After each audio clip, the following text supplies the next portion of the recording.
I used to think nightmares were fun, so I asked for more. They were the only source of excitement in my endless rut of a life. I never used to get nightmares, and for that, I should have been grateful. I wasn't. I wished for more. I craved the adrenaline and the pounding of my heart as my eyes flew open. They say, be careful what you wish for. They are not lying. The nightmares started to come quicker and more often. It was small things at first. The things anybody would have. Being chased by wild dogs, being abandoned, or running naked into school. I tired of them quickly. I had no reason to keep myself awake after them. Soon, they began to become more intense. My brain began playing with me.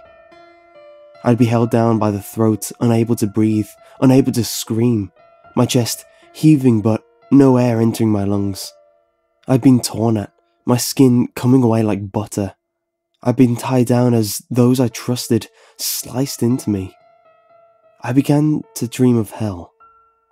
Then I'd wake, my eyes not quite focusing on anything in my small box room.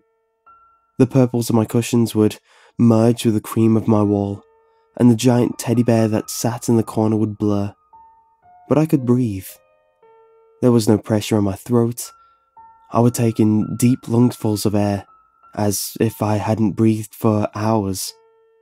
I scratched at my skin to check if it was still there, and it was. I would check my clock, and it would always be the same time. 5 minutes past 3 in the morning became my waking hour. My eyes would try to slide closed, but I couldn't let it happen. Instead, I pulled myself into the bathroom down the carpeted hall and splashed icy water on my face until I was no longer in danger of sleeping. The sleep deprivation, I concluded, would be better than facing the horrors of the night. I would go into school like a vampire, and nobody seemed to notice that anything was different. I began to become paranoid. As people walked past me, the memories would come rushing back, invading my mind.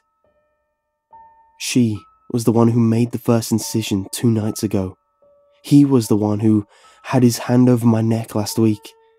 And they were the ones that retrieved the knives in the depths of hell. I pushed everyone away, in fear that they would build hell on earth. So I sat alone, excluding myself from the drone of conversation and the inconvenience of life. My nightmares would plague me. Creative writing assignments in English were easy. Just pick a night and there was a horror story right there. Talks of battles in history shocked others, but barely even struck me as odd. The drawings I did in art made everyone feel nauseous, but seemed quite normal to me. Lessons on hell in RE would strike fear into my very soul. Of all the things I needed, more imagery about Hades was not one of them.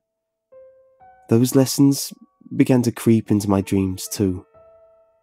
A human being can go 14 days without sleep before they die. The record for days without sleep is 11 days, a record which is held by a university student from America. My record is 5 days. I started hallucinating so horrifically on day 5, I couldn't take it anymore. The Sarusum whispers began first. Those voices assuring me I was crazy, that I was worthless and doomed to be ended by my own mind. Next, it was the high-pitched, sempiternal squealing.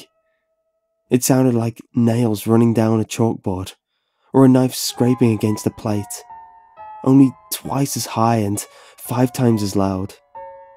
Then, inanimate objects began to turn clinquant.